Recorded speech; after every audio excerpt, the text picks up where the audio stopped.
Hey everyone, welcome back to FTB Infinity, and this is episode 4.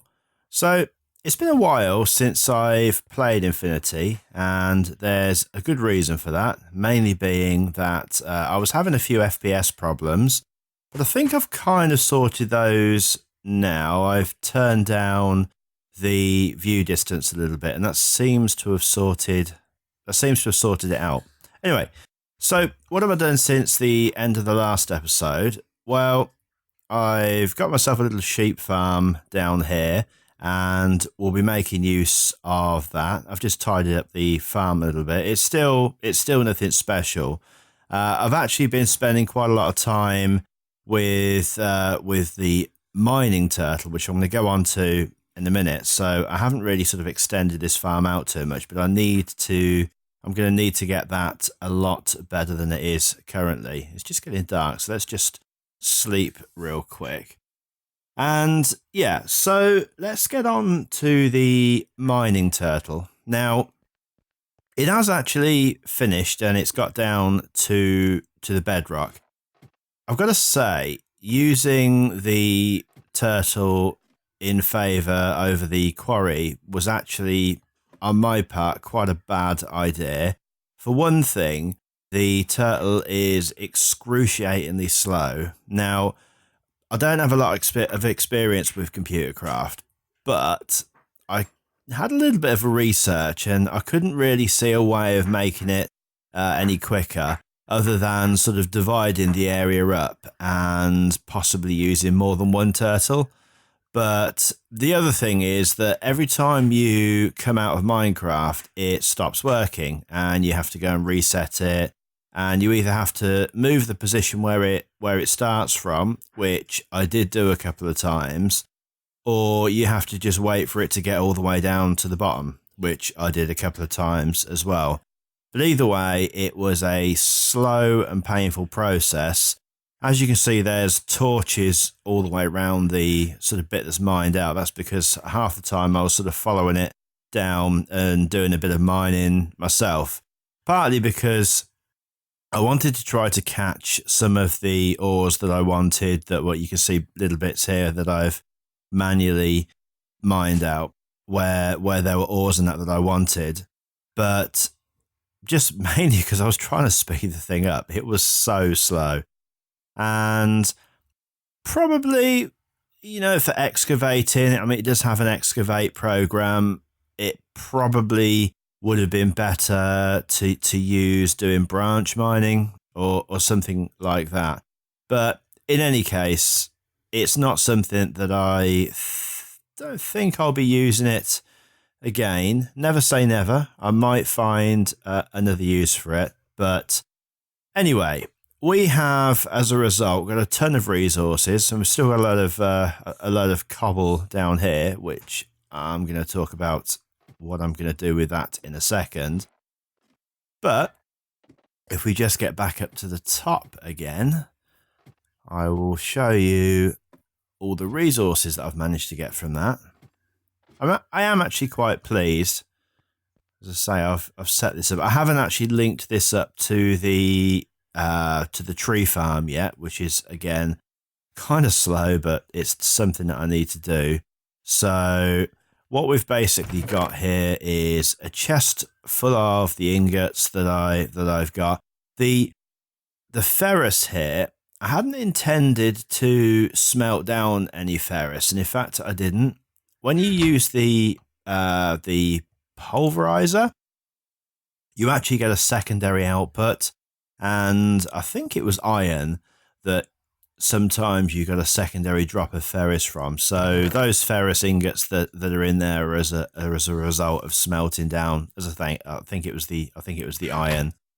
And in order to get those to go out, because it kept jamming the pulverizer up whenever there was a secondary output in there and it moved onto a different type of ingot. In order to stop that happening, I had to extract it, and I've just used an item dirt on the back here, also into the redstone furnace. So that worked out quite nicely. The other change that I've made is on the tree farm. Now, I have made a bit of an error with this, despite the best planning when I did the last episode on the tree farm. First up is the standard furnace was a little bit too slow, so I've changed that to an iron furnace. As you can see, that moves quite a lot quicker, and the result of the furnace being too slow was that the generator here kept running out of charcoal. Now, I did fill this all the way up again, and as you can see, it's already fallen down to 58, and I actually did that about half an hour ago. So there's still something else that I need to change, and what I believe it is the placement here of the barrel where I'm collecting the stacks of charcoal.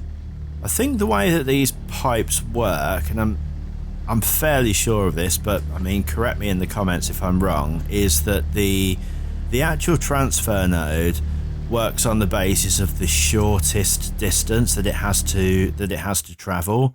So the shortest distance in this case, if you look at the other pipes, so this one comes all the way out here, goes all the way around to the generator, and then you got this one coming all the way around here to this generator, with this being the shortest distance. So I think it's kind of prioritizing charcoal going into the stacks here, and I mean, as you can see, it is actually creating a shed load of charcoal.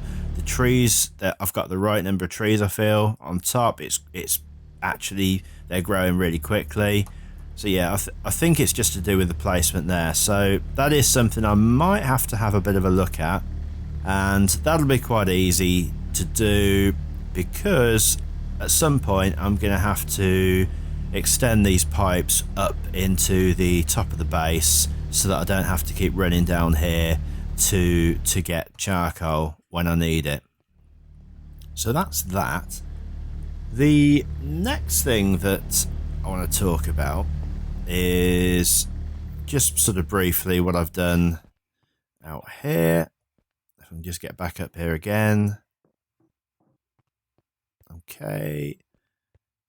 Quick. Oh, kind of wish I could run faster, and there will be a way later on. Yeah, I've just tried to get myself a little bit organized out here. So I've got some barrels here, getting some of the main materials that I was getting lots of stacks of.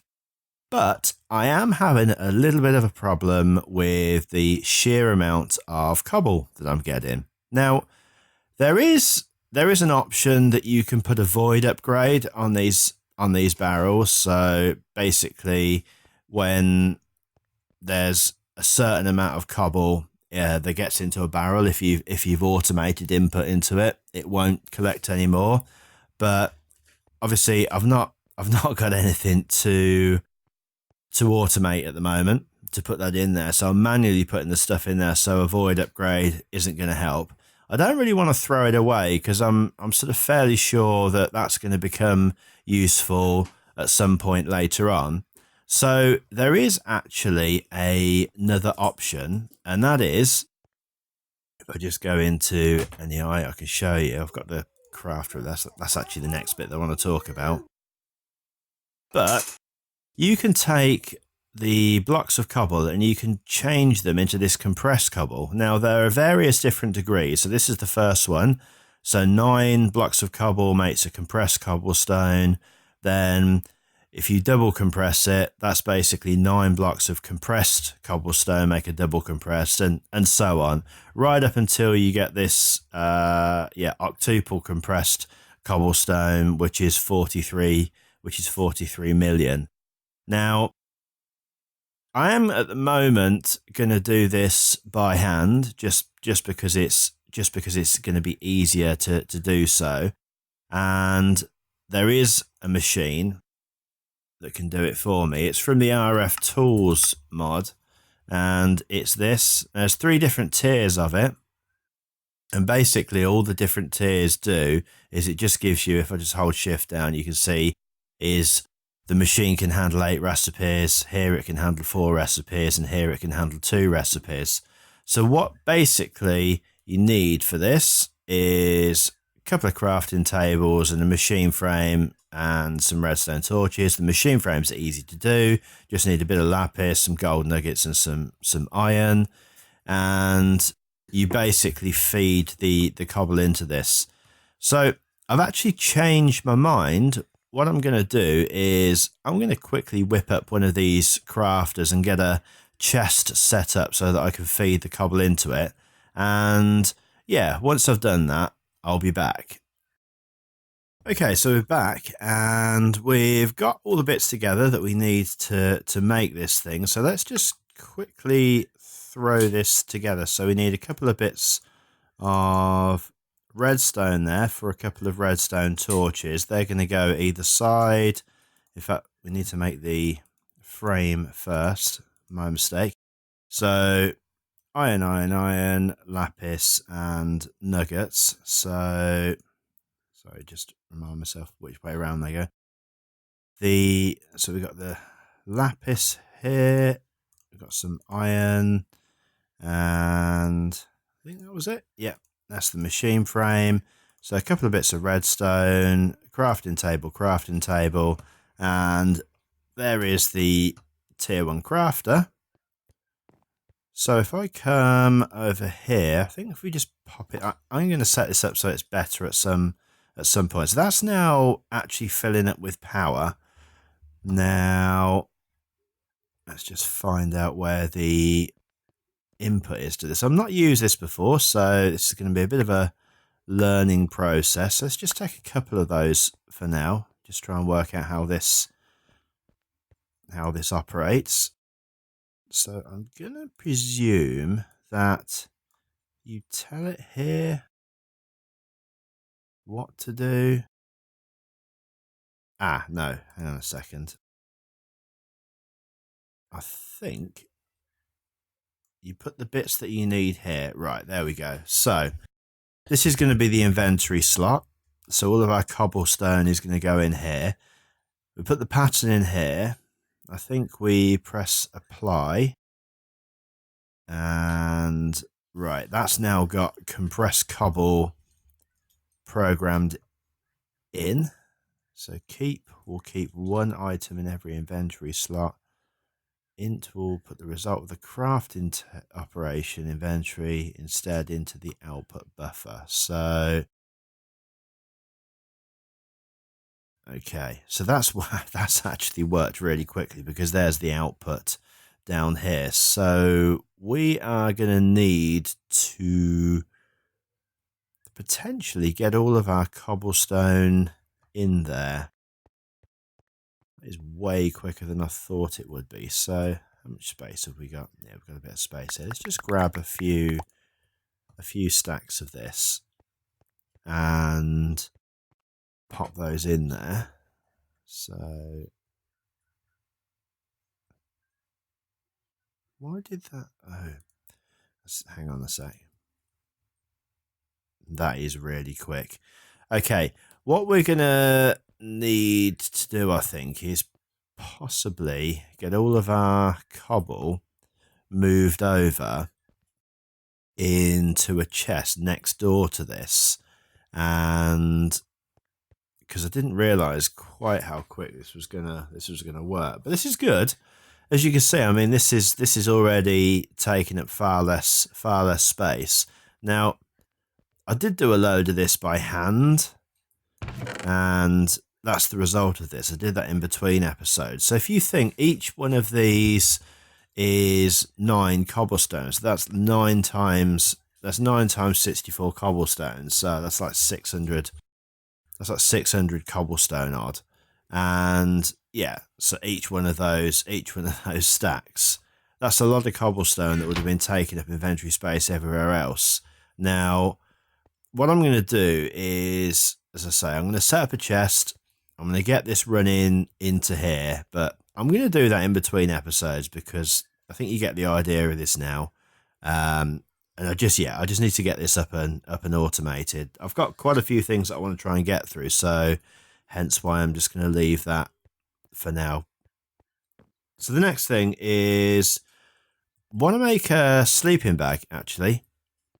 Now, the bed's all good, well and good, but I want to get out and about and explore a little bit. And the one thing that I don't want to be doing is kind of worrying about, oh, I can't really go sort of too far because my bed's here, or having to take my bed with me and just keep sort of chopping that down every time, I've slept in it. So what you can make is, I can't remember what mod it's from, is the sleeping bag. Yeah, so it's from the Open Blocks mod. It's quite easy to make. You just need a bit of carpet, so 4 bits of carpet, 4 bits of wool, which is partly the reason why I've collected these sheep up. And the benefit of the sleeping bag is you can sleep anywhere. It works in exactly the same way as the bed, apart from one thing, that it doesn't set your spawn point. So basically, I've slept in this bed. My spawn point is set as being here. So if I die, I'm going to come back here, and I can use my sleeping bag as much as I want without having to worry about it setting the spawn point in the middle of nowhere. So I'm going to grab some shears. So just want a couple of bits of iron, and then we're going to grab some wool. Just come over here, bang, bang, some shears, and we'll just get down here and grab some iron, and I'll be back once I've done that. Okay, so we're back. We've grabbed our wool. So just need to make, so it's 4 bits of carpet. So I need to actually make 6, and that is going to need to go 2 at the bottom, 2 at the top, and 4 across the middle. So like this, and like this. Put too many in there, and there is our sleeping bag. Okay, so we got that. The next thing that I want to do, I just want to get some better tools that I don't have to sort of worry about them, sort of wasting materials. So it's just going to sleep again. I don't have to worry about wasting materials again. So obviously this pack has got Tinker's Construction in, so I'm actually going to be using that. I'm not going to set up a smeltery just yet. I'm just going to set up the tables. So to do that, I'm going to need some wood, which I've got some there already, and I just need to make some blank patterns, which I'm just going to require these bits here. Just going to make, I think it makes, yeah, I'm going to make 8 of those. So I'm going to grab that. I've got the logs, I've got the wood. First up, I'm going to make another crafting table, but this time I'm going to actually make the Tinker's crafting table. And while I'm at it, I'm actually going to take this one down. I'm going to make an axe in a minute, and I'm going to turn that into a Tinker's crafting table. The benefit of this is that if you just pop it down, as you can see, it now links into the chest that's next door. So that's just going to make it easier for when I'm actually crafting stuff. And also you can put stuff in here into the interface, and yeah, basically it doesn't spill out on the floor when you come out. So if you're halfway through a recipe and you think, okay, what I need isn't in this chest, it's over here somewhere, you don't have to sort of stop and go, oh, I've got to pick it all back up off the floor again. You can just leave it in there, and yeah, job done. Enough waffling. Let's make the table. So first of all, if we just pop down a log here, get the part builder. If we pop down just a normal piece of wood, we're going to get the stencil table. If we make a chest and then we put a pattern on top, we're going to get a pattern chest. And if you don't know what all these are for, it's all going to become clear in a minute. And then finally, we need the tool table. So for that, we just need actually some more wood, or I can just use, I can just use a vanilla crafting table. Yes, you can. So there we go. There's the tool station. And I think I'm just going to make, just going to grab some more wood. I'm just going to make another chest and another crafting table, just so I can have some bits over there where I'm going to set up, and I haven't got to worry about running back and forward between the two. Hopefully it won't mess my inventory up more than it's messed up already. So I think we'll put this over here. So we'll start off, I think, yeah, we'll put the crafting station here, put the chest next to that. Then we'll pop down our stencil table and put that there. Then the pattern chest, the part builder, and finally the tool station.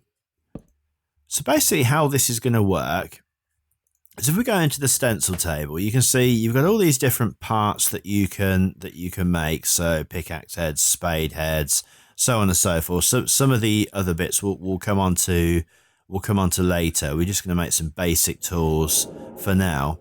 But how this works is you pop the blank patterns in here and you select what you want to make.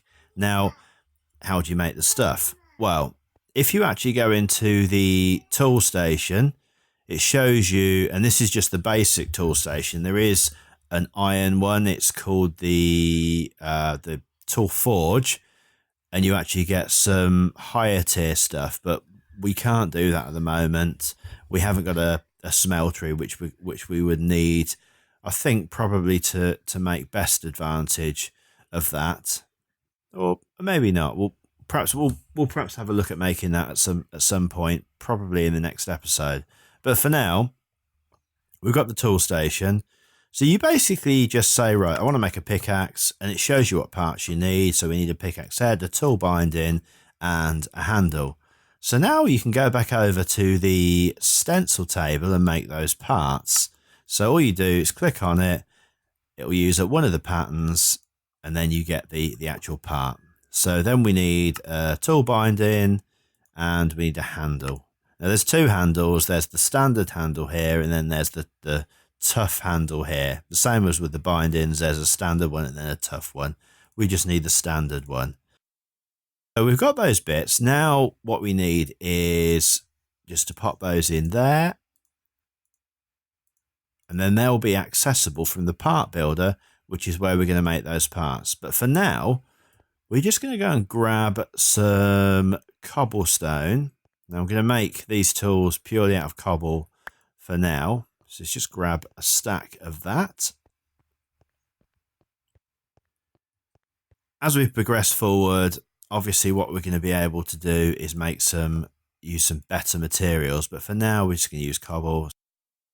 There's our pickaxe head. There is our tool binding, and finally the handle. That little bit here, the stone shard, is basically half of a cobble. I think potentially you could use them somewhere if you needed to. To be honest, in the past, I've always just thrown them away because cobble has been such a. I've got so much of it. So let's just pop these bits in here. So again, choose the pickaxe. Just simple as pop the bits in the relevant slot, and there we go. So we've got our stone pickaxe. Now it isn't great. It's only going to be able to mine to the same level as a normal stone pickaxe, but the massive benefit of using the tinker's tool is that normally once an item has run out, it breaks, it disappears from your inventory. Then you've got to go and use more wood and more stone to, in this case, to repair it. With this, you just need to put a couple of bits of stone in. You don't need to sort of rebuild the whole thing from scratch. And as you progress up through the ranks, I mean, to be fair, if you've got a decent tree farm and we've got plenty of cobble, it's probably not that great a thing to have to go and make a fresh pickaxe from scratch again. But as you get more complex and expensive tools, so you can do all sorts of things here. If we just go back into the anvil, these slots here, you can add redstone onto tools to make them faster. You can add diamond on to make them more durable, etc., etc. We'll get into those, but you basically would lose all of that stuff, and yeah, we don't want to do that. So there we go. So the next thing, we're going to make a shovel. So that's just again, another handle and a shovel head. So we've already got the handle. So let's just make the shovel head pattern. Pop that into here as well. And then I've lost it now. There it is. There's the shovel head pattern. We just want to make another tool rod. I don't know what's going on there. I didn't mean to do that. One of my many mad moments. And pop that into the tool station. So there we go. There's the shovel head. And there's our shovel. And then we'll make a hatchet. So that just needs an axe head, which hopefully is, I think is, we need to just quickly make some more patterns.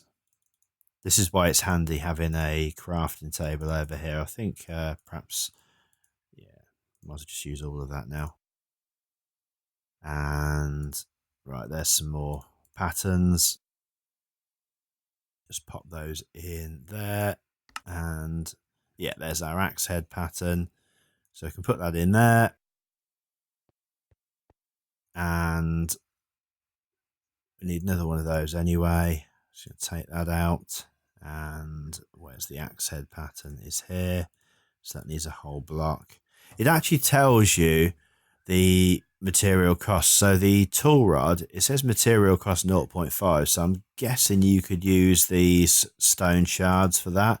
The thing is that you can't put them back in again. So you kind of have to plan ahead a little bit if you wanted to use those, I think.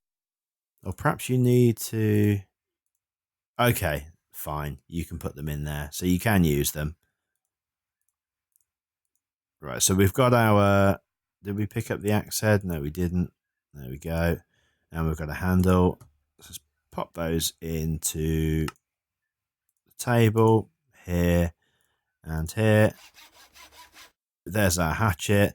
And I'm just going to keep the sword as it is for the moment, because I've got an iron sword and that's going to do more damage than the Tinker's version that we can get at the moment. But yeah, I'm happy with that. So that's a good start. I'm just going to just make sure that I haven't got anything that I can't dump in here. These shards I think I'm going to keep in here for now, plus those bits that I don't need there. We'll get rid of the Tinker's books that we've got from making those benches. We'll perhaps have a look at those a bit later, but they just basically explain about the mod. The mod itself is relatively easy to use. It's not one that I've had to do a lot of Googling on. So perhaps when you get onto the more complex stuff, like adding new modifiers and that, I've had to look those up in the past. But yeah, it's fairly easy. So we've got our sleeping bag and we've got some better tools. I think the next thing that I want to look at is inventory space. Yeah, as a standard, you don't get a lot of inventory space. And one of the great things about modded is that there's always loads of bags and stuff that you can use to basically just to hold stuff in. And the one that we want is this golden bag of holding. Now, I'm kind of hoping that I've got enough to make this. So yeah, I've got the wool. I think I've got enough gold. I've got a few diamonds somewhere. I've not got a lot, but I will use one for this because it is definitely worth it. So let's just quickly knock up a chest. Then we'll go and grab some gold from over here. We're going to want enough for I'll just take a stack for now. We've got enough for a block, then another couple of bits as well. And yeah, I've only got 16 diamonds, but yeah, like I said, this is definitely going to be worth it. We'll grab our gold into there. Let's just add that there. Here, and we want some wool, like so. There's another bit there. And a diamond. And then just a couple of ingots. And there we go. There's our golden bag of holding. Now, you just hold that. It doesn't have to be in your hotbar, but you can have it anywhere in your inventory. But if you just hold it and then right click it, as you can see now, you've got these extra slots. So what you can do is you can say, right, put some stuff in there that you don't particularly want to hold right now into your immediate inventory. And now when I go into my normal inventory, they're not there. So they're contained within the bag. What that basically means is that you can go out, you can do loads of collecting, and then you haven't got to worry about sort of offloading stuff or coming back to your base every 5 minutes just to dump stuff off into chests because your inventory is full. So that's that. And probably the last thing that I want to look at is making a jetpack. So this is actually quite easy to do the first level of. If I just show you, we're going to use the Simply Jetpacks mod. So we just type in jetpack. You see you've got a bunch of different options here, but there's a very, very basic, I think there's probably a more basic one, the electric jetpack, but I never really got on with that very well. Kind of prefer this one. All you need is some lead ingots, which we've got, lead stone flux capacitor, a leather strap, which is easy to do, and then these leadstone thrusters, which are a little bit more difficult, but I think we can probably handle it. So let's have a look at the leadstone flux capacitor. This is just going to require a bit of redstone, some copper and some more lead, and some sulfur. Now, the only thing that might be an issue here is sulfur. I'm not sure that we've got any of that. Let's just have a good look around, because if not, that might be a little bit of a problem. But I thought that sulfur was... doesn't look like we have. I thought that sulfur was a secondary output from something. So let's just have a quick look and just see how we can get sulfur. NEI kind of makes this quite easy. So all you've got to do is type in what you want. So here's sulfur. And if you then, you can either click into that or you can press U on the keyboard, and I think probably the thermal foundation sulfur, it'll actually, if you press U, you'll just put U in the search bar. Let's just click on it and keep things easy. Right, you can get sulfur by pulverizing sulfur ore or netherrack. Now, obviously, we've not sort of quite been to the nether yet. I haven't actually... Probably should go there quite soon, I guess. Induction smelter. You can use a sag mill. You can blaze rods. Bees. Right, so, you know, this kind of looks like... Kind of looks like we might have to go to the nether to do this. Okay, well, that's a bit of a change of plans then. I really do want flight because it's just going to make going about and exploring, I mean, A, it's going to make it a lot easier, and B, it's also going to make it a lot safer, because if you've got a jetpack and you're sort of in a bit of a situation that you're not overly happy with, you've got a bit of an escape route, or if you can get away, quite quickly. So I think we're possibly just going to have to get ourselves into the nether and grab a small bit of netherrack, and get ourselves out of there. I am going to have to go and find some lava. Now, I think I'd quite like to find some in the overworld first, rather than sort of caving, just because it's a little bit more dangerous when you're in a cave. You don't know whether the lava's going to be over your head or not. And obviously, all we're going to need is some buckets of water so that we can pour that onto the lava. And we are going to need to make ourselves a diamond pickaxe so that we can actually mine the obsidian. What I'll do is once I've got that all together and I've found myself a lava pool, I'll be back. Yeah, so I'm back, and before I head off, I just want to show you this, that I did kind of remember before I wasted 3 diamonds that you can actually add a diamond onto, as I'd already said, as one of the modifiers onto any of the pickaxes. Not only does it give durability, it also raises the mining level. That 1 diamond has basically given us a pickaxe now that can mine down to obsidian. So there we go. Okay. Yeah, I'll be back in a minute. Okay, we are back, and look what we have found here. This is good on 2 levels actually. I didn't expect to find anything quite this big, and this is a meteor from AE2 from Applied Energistics. Now, this is really good. I found this because when we finally get round to wanting to use Applied Energistics for, well, certainly for improving our storage amongst other things, this is one of the meteors that we can use. There's actually another 2 meteors right next to each other, and this is literally, you can see my base marker here, 244 meters from my base, so it's really close. So I've been really kind of quite lucky to find this. So let's just throw some water down just to turn some of that into obsidian, and I think we'll, yeah, some more sky stone there. I think we'll just do that again here. Try and grab as much of this into lava, into obsidian as we possibly can, just to make things a little bit safer, and hopefully that'll be enough. I'm not really sure how many. Yeah, let's put one here as well actually.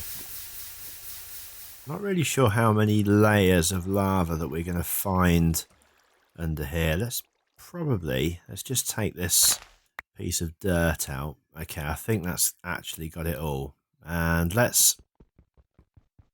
need 16 bits of this, I think. So 5 for the sides. Yeah, I think 16 is the right number. Now, obviously, even with a pickaxe with diamond on, it's still really slow mining obsidian. And I don't really want to keep you just watching me mine at block. I'll be back once I've got my 16 pieces.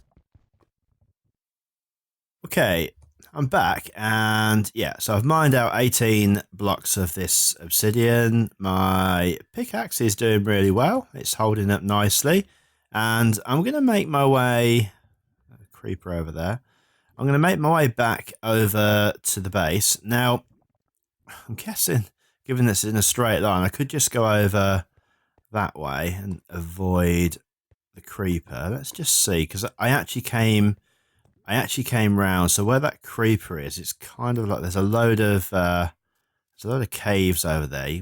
Perhaps if you can see them from this way, perhaps not.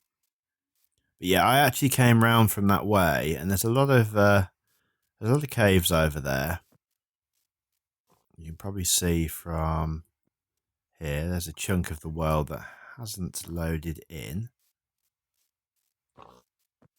That's really bizarre. I've not seen that in a while.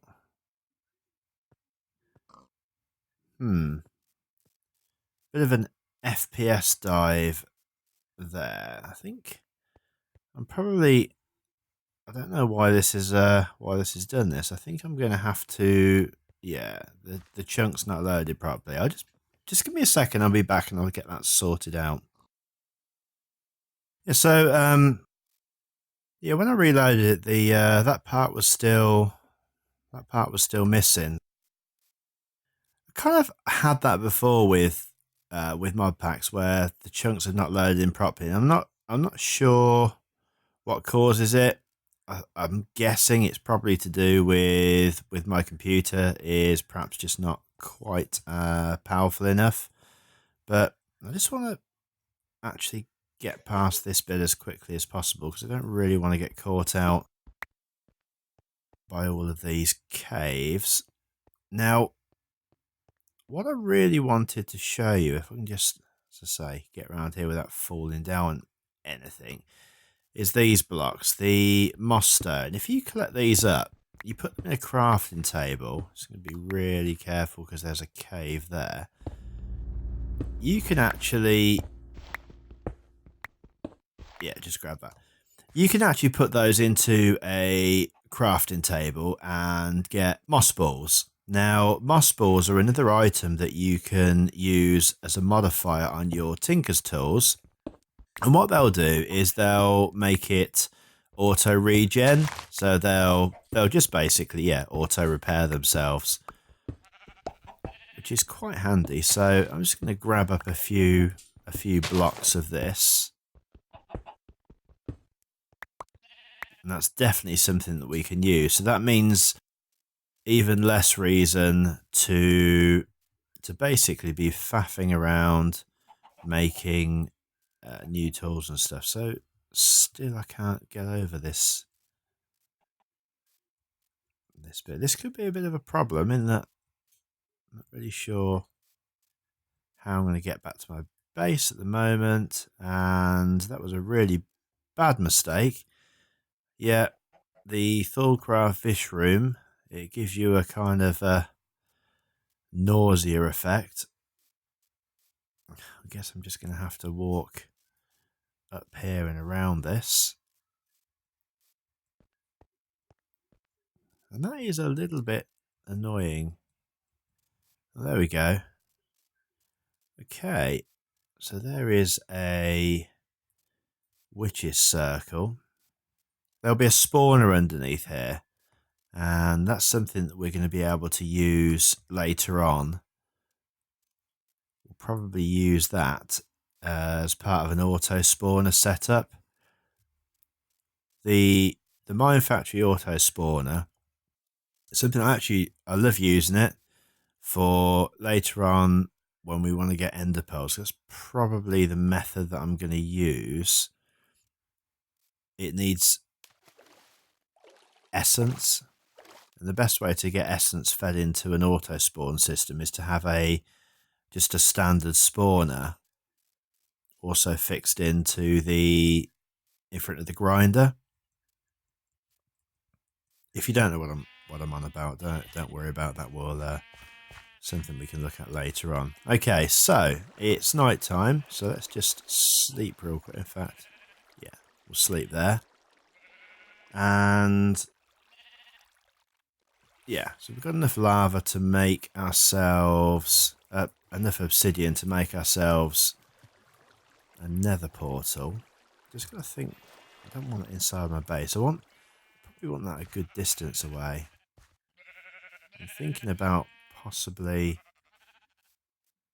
making that over here somewhere. Yeah, I think so. I don't really like the noises it makes. I think it's kind of like better if you can have it a little bit away from the base. So yeah, I think there's another little cave system there.